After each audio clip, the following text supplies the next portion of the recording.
Now that you understand the elliptic curve aspect of Bitcoin's elliptic curve digital signature algorithm, plus the basics of private and public key cryptography, we will go over the digital signature aspect.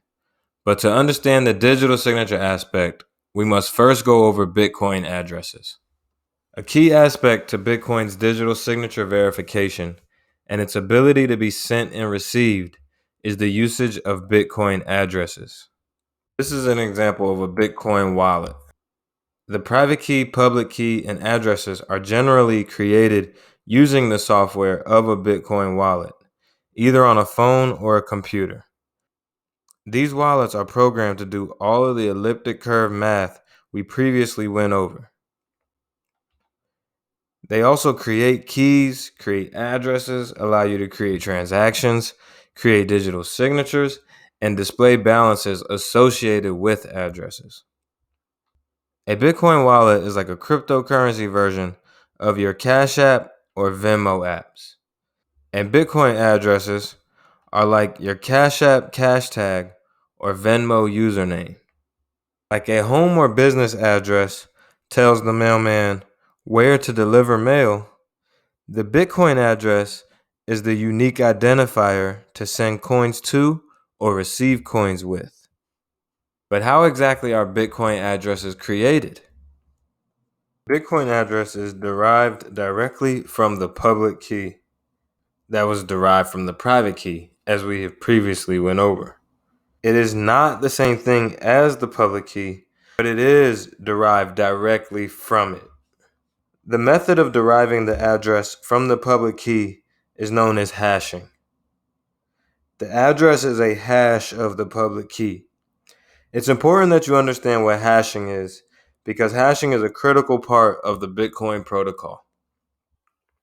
Hashing is very similar to a trapdoor function, but the two have one huge difference. Trapdoor functions are two-way functions, meaning they're secret key elements that allow data to be encrypted and decrypted. But hashing is a one-way function, meaning hashes are never decrypted. With hashes, there is no secret key that can be used to compute the output from the input. It is impossible to understand how the output is derived from the input. An input goes in, and the exact same output will come out every single time, with no way of being able to make sense of the coding system or reverse the input from the output. Hashing is more of a hiding system, while encrypting and decrypting is a communication/exchange system. Hashing allows for sensitive data to be hidden in plain view and used within communication and exchange systems without ever compromising the sensitive data. Make it all very clear for you, I visited a hash calculator website and took some screenshots. Bitcoin, as well as other sites and internet protocols, make heavy use of the SHA-256 hash. So I specifically used a SHA-256 hash calculator website for these examples.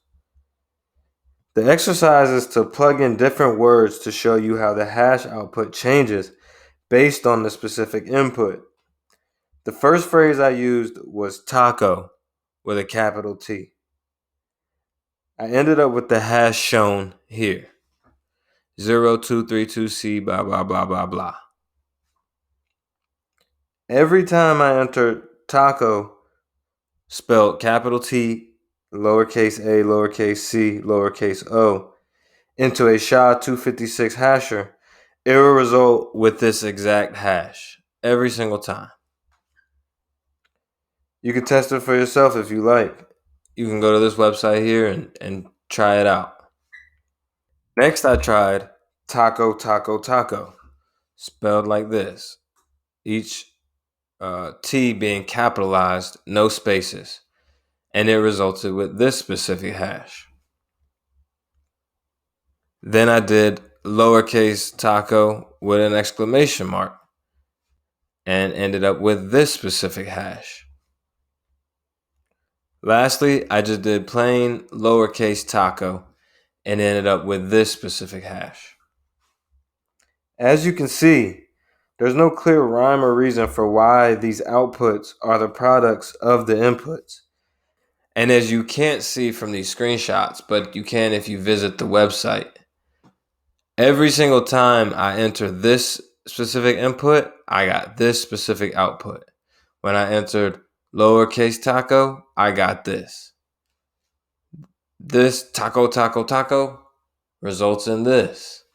So every time the same output is produced from the specific input. This is a visual example of the hiding system that hashing produces. Since the output is directly tied to the input, but we have no way of knowing what the input is.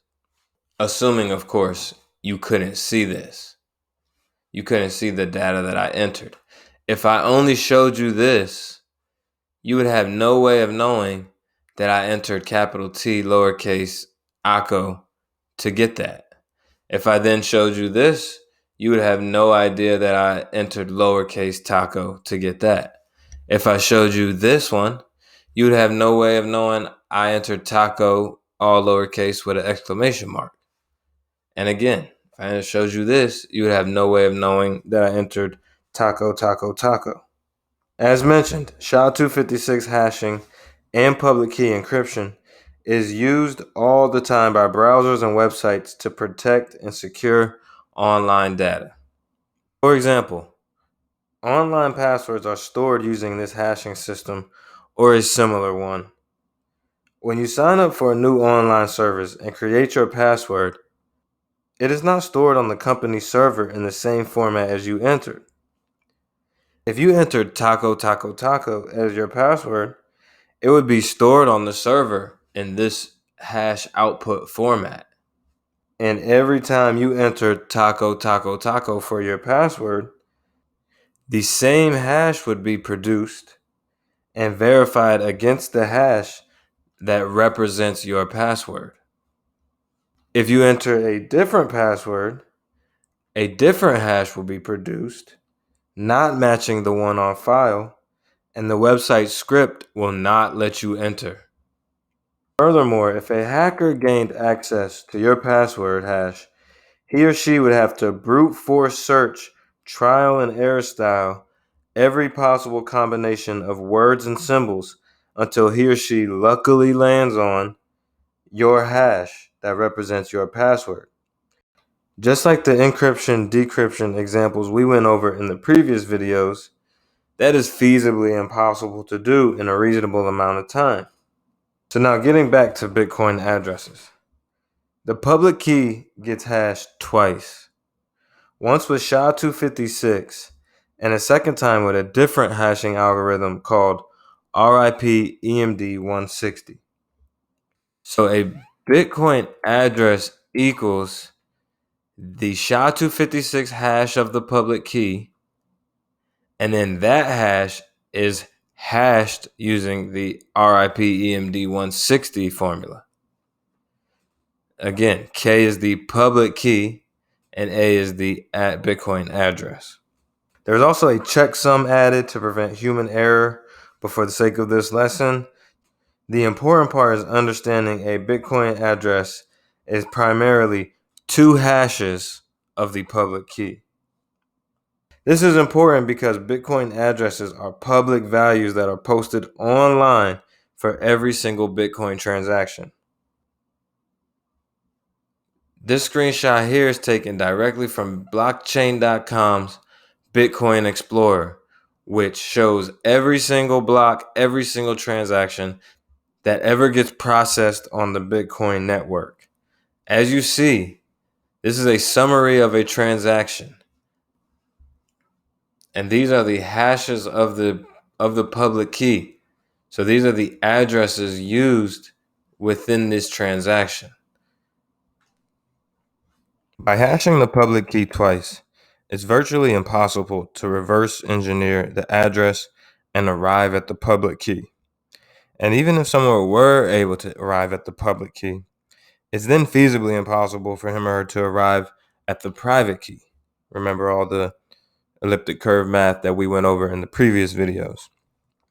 The blockchain is decentralized and trusted because of layers and layers and layers of automated security. But the public key is actually X and Y coordinates. So how are X and Y coordinates of an elliptic curve hashed? Very good question. These are examples of X and Y coordinates of an elliptic curve. As you can see, these strings are easily hashable.